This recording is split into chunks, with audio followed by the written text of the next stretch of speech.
चलिए प्यारे दोस्तों, आज हम शुरू करने वाले हैं 5.1। इससे पहले हम आपको इंट्रोडक्शन वीडियो दे चुके हैं जिसमें हमने अर्थमेटिक के सारे कॉन्सेप्ट वगैरह आपको अच्छे ढंग से सिखा दिया है। क्लियर है? तो अब हम करने वाले अपनी एक्सरसाइज 5.1। पहला क्वेश्चन अपना बोल रखा है, in which of the following situation does the list of numbers involve make an arithmetic progression and why. तो फर्स्ट में हमसे पूछा है कि कौन से जो अपने जो सिचुएशंस दे रखी हैं वो अर्थमेटिक प्रोग्रेशन बना रही हैं, अगर बना रही हैं तो क्यों बना रही हैं, इस तरीके से हमें जवाब देना है। ठीक है प्यारे बच्चों? ओके, चलिए तो हम लोग शुरू करते हैं। तो पहला तो हमारा यही है कि the taxi fare after each kilometre when the fair is 15 rupees for the first kilometre and 8 rupees for additional kilometre. चलिए अपना सोल्यूशन लिख लेते हैं। कह रहा है कि टैक्सी फेयर है वो फर्स्ट किलोमीटर में अपना 15 रुपीज़ लेता है। तो अगर मैं फर्स्ट किलोमीटर की बात करता हूँ, यहाँ पर हमें पता है, छोटा सा कॉन्सेप्ट बता देता हूँ कि एपी के लिए हमें क्या मैंडेटरी है। एपी बनती है तब हमें फर्स्ट टर्म ए से दिखाते हैं, सेकेंड टर्म ए प्लस डी से दिखाते हैं, and A plus 2d, A plus 3d, है ना, and A plus 4d dot dot dot, इस तरीके से हम दिखाते हैं, है ना। तो अगर हमारा nth टर्म बनेगा तो क्या बनता है, a plus n minus 1 into D, यही बनता है nth टर्म। ओके, हम इससे पहले बहुत अच्छे ढंग से आपको कवर करा चुके हैं, लेकिन फिर भी 1 मिनट आपको बता देते हैं। ये फर्स्ट टर्म है अपना a, क्या है a। ओके, तो अपना ये फर्स्ट टर्म हो गया a, फर्स्ट टर्म। अब देखो फर्स्ट टर्म और सेकेंड टर्म में कितने का डिफरेंस है, डी का, तो इसको हम कॉमन डिफरेंस कहते हैं। देखो यहाँ हर एक टर्म में आप देखोगे तो डी डी डी ऐड हो रहा है, तो यहाँ कॉमन डिफरेंस अपना हो जाता है, कॉमन डिफरेंस हो जाता है अपना कितना, डी, है ना। ओके, तो इस तरीके से ये हमारा क्या हो जाएगा, nth टर्म, nवां टर्म हो जाएगा। क्लियर है? अच्छा, अगर मैं यहाँ पे ये पता करना चाहूँ कि बोलो यहाँ एपी बन रही है कि नहीं, तो पहले तो हमको ये देखना पड़ेगा कि फर्स्ट टर्म कितना अपना बन रहा है, 15 रुपीज़। तो फर्स्ट हमारा बन रहा है 15 रुपीज़। क्लियर है? ओके, फिर इसके बाद बोल रहा है एंड 8 रुपीज़, 8 रुपीज़ ये लिखा है ना, 8 रुपीज़ फॉर ईच किलोमीटर। तो अपना हमें यहाँ से अगर मैं एपी की बात करूँ तो हमें पता है कि हर एक किलोमीटर पर वो 8 ऐड होता जाएगा। ठीक है ना, पहले 8 ऐड होगा, फिर अगले किलोमीटर पर 8 ऐड होगा। तो हमको पता है कि यही हमारा क्या हो जाएगा, कॉमन डिफरेंस। क्या हो जाएगा बोलो बेटा, कॉमन डिफरेंस। तो यही 8 हमारा हो जाएगा डी।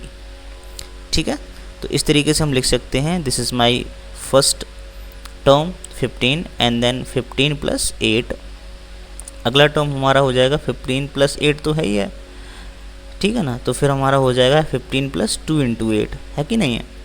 क्या कहते हैं हम, ए प्लस डी, ए प्लस 2d, ए प्लस 3d, इस तरीके से। तो हमारे ये टर्म बनते चले जाएंगे। बोलो यहाँ एपी है कि नहीं, बस क्लियर है। अगर हमें फर्स्ट टर्म मिल जाए और डी मिल जाए तो एपी कह सकते हैं, उसमें कोई दिक्कत नहीं है। ठीक है ना। तो इस तरह से हमारा 15 और 15 प्लस 8 कितना बन जाएगा, बोलो बेटा 23। आपको पता है ना। ओके, अगला बोलो क्या बन जाएगा, बोलो बोलो जल्दी बोलो। तो हमारा यहाँ से 31, इस तरीके से बनता चला जाएगा। क्लियर है? अगला देखते हैं। तो yes it is AP. Answer में आप क्या लिखोगे, आंसर में आप लिखोगे yes it makes AP, yes it makes AP. Okay, चलिए अब हम चलते हैं अपने नेक्स्ट पेज पर, है ना। चलिए बेटा,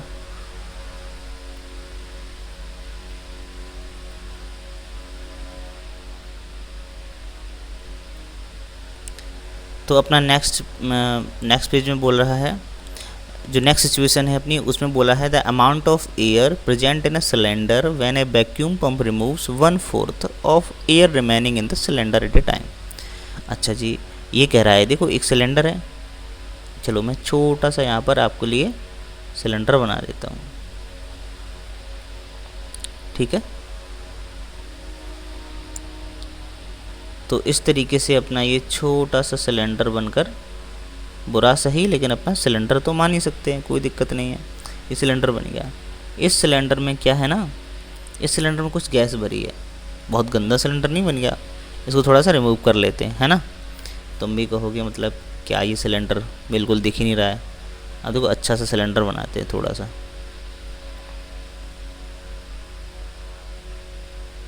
ओके, और कुछ शेप्स हैं अपने पास? नहीं है, कोई दिक्कत नहीं है।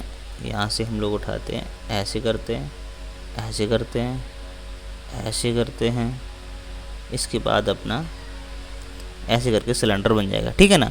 तो ये सिलेंडर हमारा हो गया।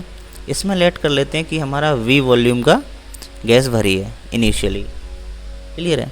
अब यहाँ पर हमें क्या करना है कि ये बताना है कि amount of air present in a cylinder when vacuum pump. अब इसमें क्या है ना, एक वैक्यूम पंप लगा है, वो इसमें जितनी बच जाती है उससे 1/4 निकाल लेता है। क्या कर लेता है? 1/4 निकाल लेता है, ठीक है भाई।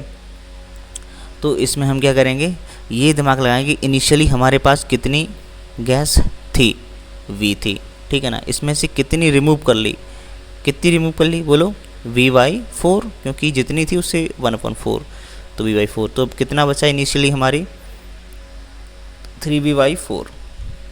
पहले V थी, पहले V कितनी थी V, अब कितनी बची है 3V/4, ठीक है ना।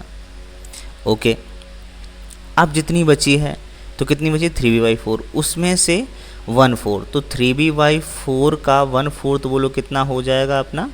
तो यहाँ से अपना इस चीज़ को पकड़ना है, ठीक है ना, कन्फ्यूजन कभी नहीं क्रिएट करनी है अपना। यहाँ से 3V/4 हो जाएगा माइनस का 3V/8, 16 हो जाएगा, है कि नहीं है, ठीक है ना।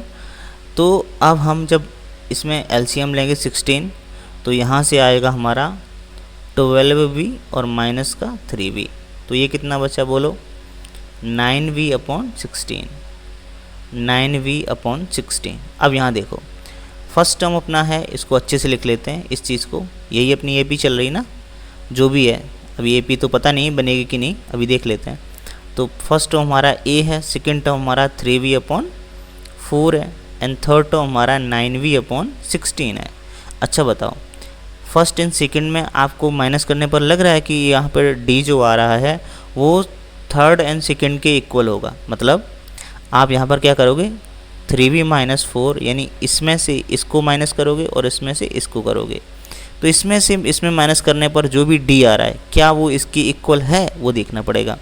तो 3V-V करते हैं, कितना आएगा बोलो, कितना आएगा 3V-V, यानी 3V-4V, दैट इज़ V/4, ठीक है ना।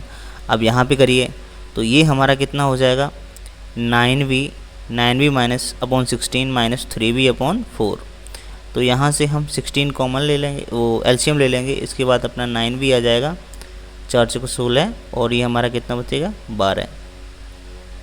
तो बोलो यहाँ पर तो नेगेटिव आ रहा है, यहाँ पर तो क्या आ रहा है, माइनस का 3V/16 आ रहा है। तो ये चीज़ एंड ये चीज़ इक्वल नहीं है, ठीक है ना। सो D इज़ नॉट इक्वल, सो क्या लिख सकते हैं आप, शो D इज़, ये D common difference is not equal, so it not create, it not makes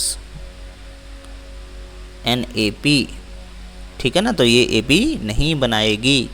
बोलो सही है गलत है? बिल्कुल सही है। कैसे किया हमने, एक बार फिर से देख लो कैसे किया हमने। हमारे पास इनिशियली एक सिलेंडर था, उसमें V मान लेते हैं वॉल्यूम का गैस है।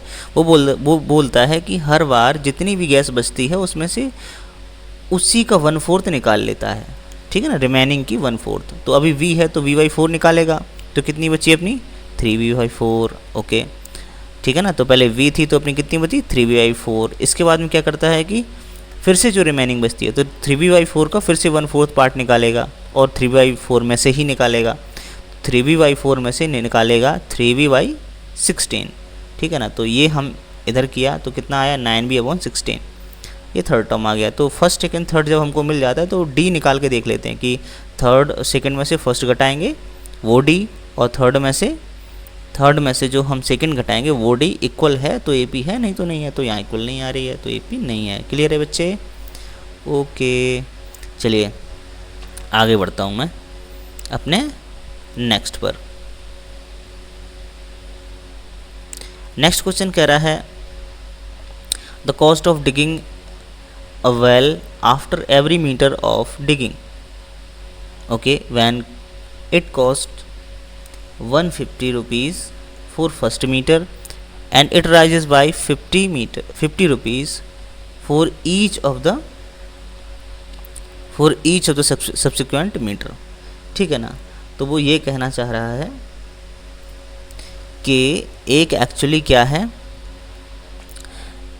एक एक्चुअली वॉल है, ठीक है ना, तो मतलब सॉरी वेल है, मतलब एक कुआं है तो उसको खुदाई चल रही है और पहली मीटर की जो खुदाई का रुपया लगता है वो 150 रुपया लगता है, 150 रुपीज़ लगते हैं।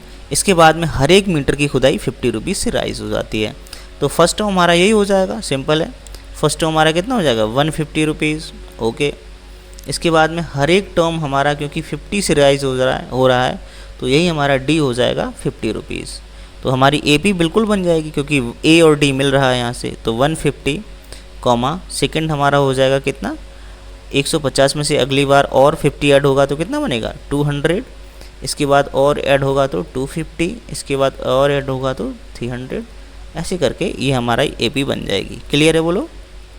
सो आप लिख सकते हो yes yes it makes an A P. बोलो सही है ना? समझ में आया कि नहीं आया? बिल्कुल समझ में आया होगा, ठीक है ना। बहुत आराम से हम आहिस्ते आहिस्ते चल रहे हैं और आपको लगता है थोड़ा सा स्लो है तो तेज़ कर लो, तेज़ है तो स्लो कर लो, कोई दिक्कत नहीं है। ये तो यूट्यूब में अपनी है ना सुविधा दे रखी है। चलिए आगे बढ़ते हैं, आगे बेटा पढ़ो। आगे बोल रखा है the amount of the money in the account every year when ₹10,000 is deposited at compound interest. यहाँ पर क्या बोला, ये ध्यान देने की बात है, यहाँ पर आपको क्या बोला है compound interest eight 8% per annum. तो आपको दोनों में फ़र्क पता होना चाहिए, एक तो अपना होता है सिंपल इंटरेस्ट और एक अपना होता है कंपाउंड। तो सिंपल में क्या होता है, जो अपना प्रिंसिपल शुरुआत में रुपया लिया जाता है हमेशा हर साल सिर्फ उसी पर ब्याज काउंट किया जाता है, उसी पर इंटरेस्ट काउंट किया जाता है। जबकि कंपाउंड में क्या होता है कि अपना जो भी इनिशियली रुपया लिया जाता है उस पर तो इंटरेस्ट काउंट होता ही है, प्लस पर ईयर जो इंटरेस्ट लगता है उसके अगले ईयर उस इंटरेस्ट पर भी इंटरेस्ट लगता है। तो ये डिफरेंस होता है सिंपल एंड कंपाउंड इंटरेस्ट में।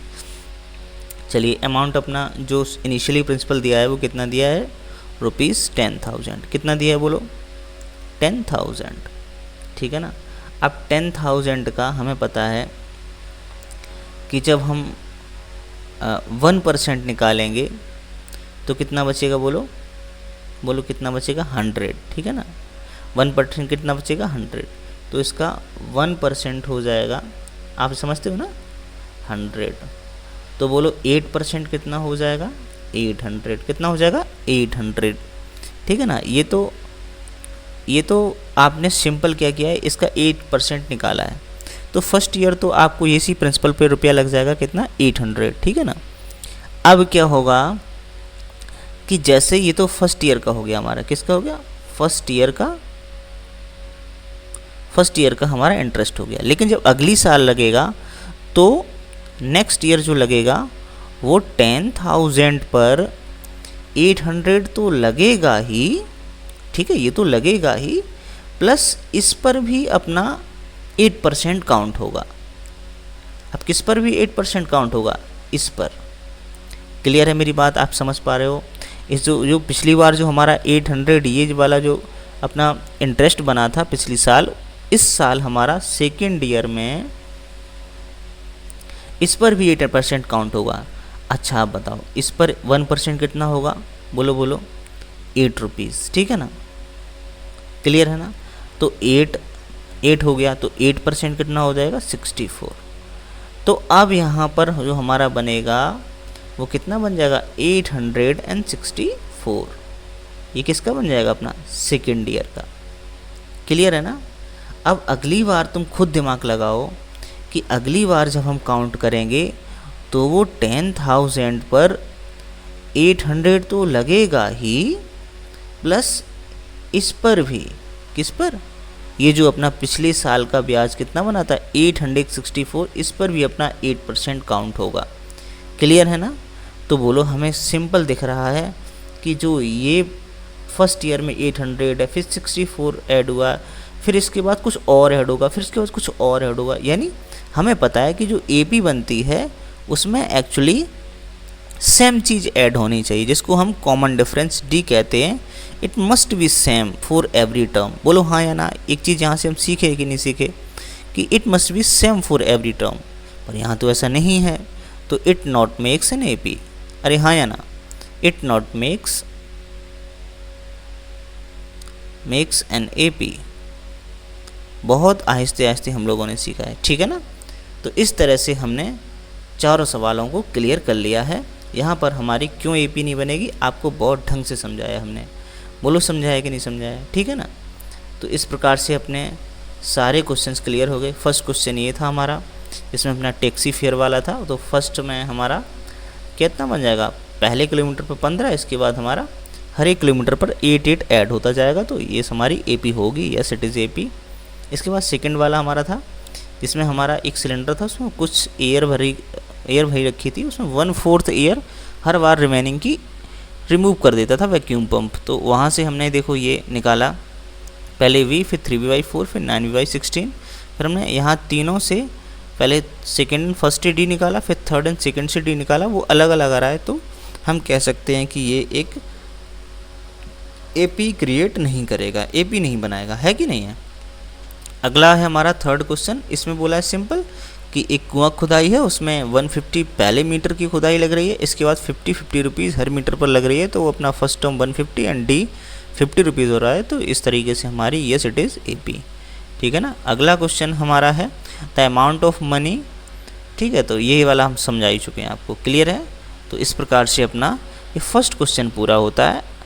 अगला क्वेश्चन हम आपको अच्छे तरीके से समझाएंगे, ठीक है? ओके बेटा, चलिए फिर मिलते हैं आपसे। जय हिंद।